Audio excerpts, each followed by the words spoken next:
Good morning students, welcome to Dheeraj classes. आज हम लोग पढ़ने जा रहे हैं फिजिक्स, है ना। फिजिक्स में देखते हैं क्या पढ़ना है।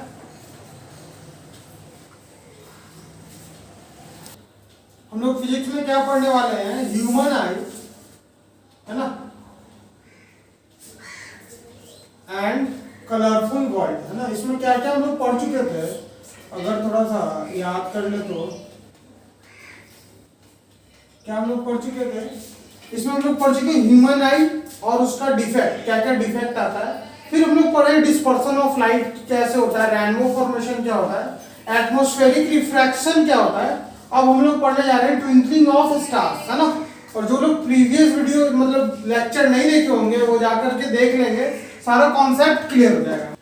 ट्विंकलिंग ऑफ स्टार्स, है ना। हम लोग क्या पढ़ने जा रहे हैं, twinkling of stars. Twinkling of star में क्या होता है,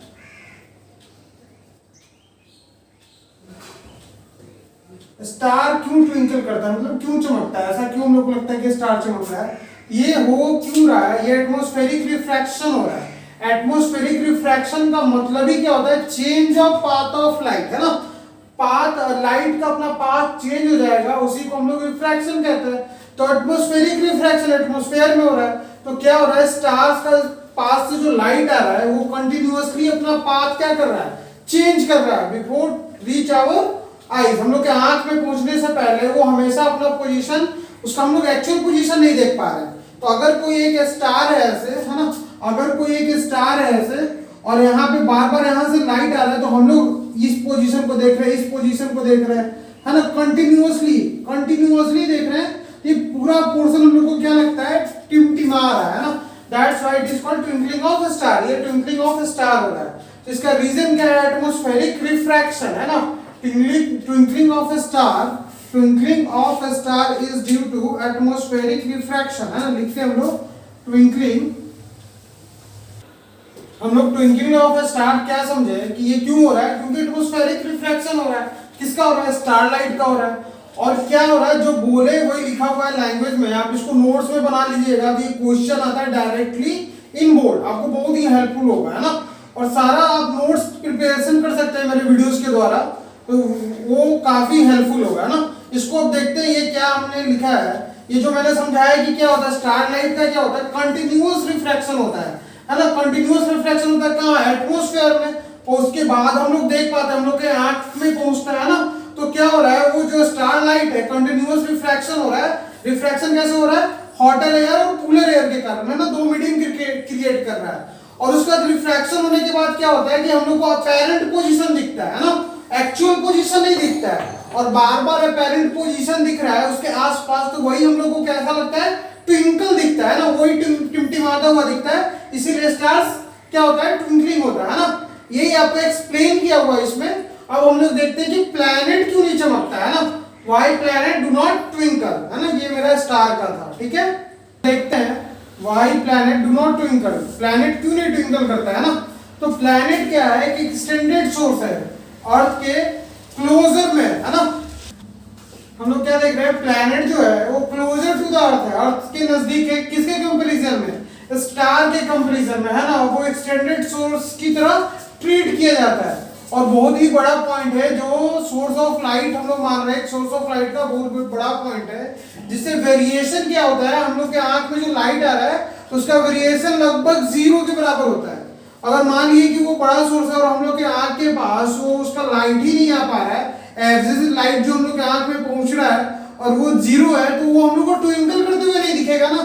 क्योंकि एटमॉस्फेरिक रिफ्रैक्शन का मतलब क्या है, वो हम लोग के आंख तक पहुंच रहा है और हम लोग अपेरेंट पोजीशन देखते हैं। क्या देखते हैं, अपेरेंट पोजीशन देखते हैं ना, एक्चुअल पोजीशन नहीं देख पाते हैं। बट इफ लाइट हम लोग के आंख के पास रीच ही नहीं कर पाएगा तो वो चीज तो हम लोग देख ही नहीं पाएंगे ना। इसीलिए प्लैनेट क्या होता है, ट्विंकल करते हुए हम लोग को नहीं दिखता है।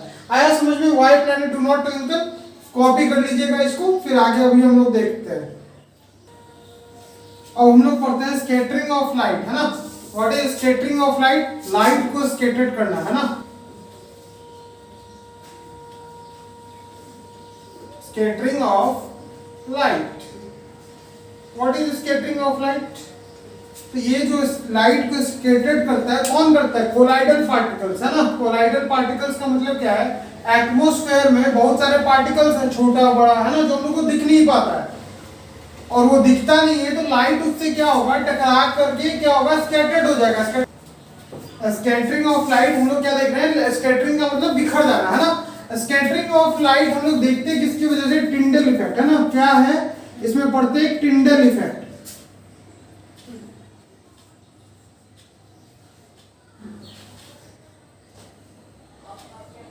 टिंडल इफेक्ट, है ना।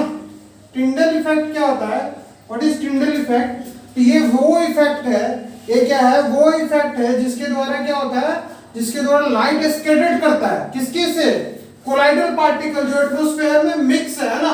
और वो पार्टिकल छोटा भी हो सकता है, वो पार्टिकल बड़ा भी हो सकता है ना। तो हम लोग सबसे पहले डिफिनेशन लिखते हैं, व्हाट इज टिंडल इफेक्ट। तो this effect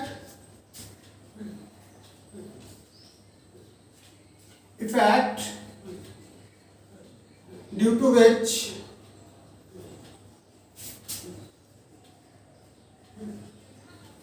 which light is scattered। और ये किस लाइट का बात किया जा रहा है, ये व्हाइट लाइट का बात किया जा रहा है, सनलाइट का बात किया जा रहा है ना। ऐसा इफेक्ट जिसके द्वारा लाइट को स्कैटर्ड कर सकते हैं, उसको क्या कहते हैं हम लोग, टिंडल इफेक्ट। तो स्कैटर्ड का मतलब क्या, बिखर जाना, है ना। जैसे हम लोग को स्काई ब्लू दिख रहा है, तो ब्लू कलर क्या है, बिखरा हुआ है ना। किसके द्वारा, किस इफेक्ट के द्वारा, तो टिंडल इफेक्ट के द्वारा। किसके द्वारा, तो कोलाइडल पार्टिकल्स के द्वारा। तो अब इसमें हम लोग एक नेक्स्ट पॉइंट लिखते हैं, अगर, है ना, स्मॉलर पार्टिकल है ना, स्मॉलर पार्टिकल,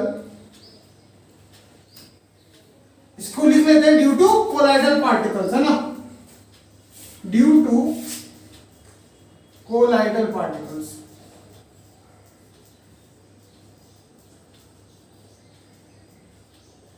ठीक है, अब इसमें क्या लिखते हैं, smaller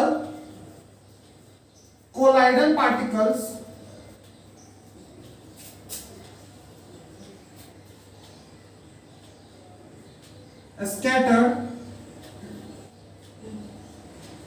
scattered blue light।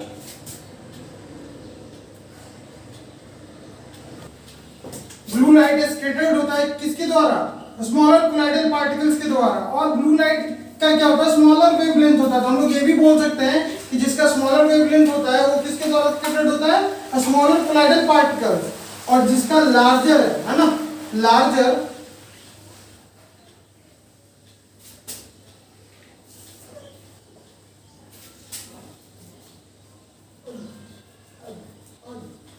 scattered larger wavelength।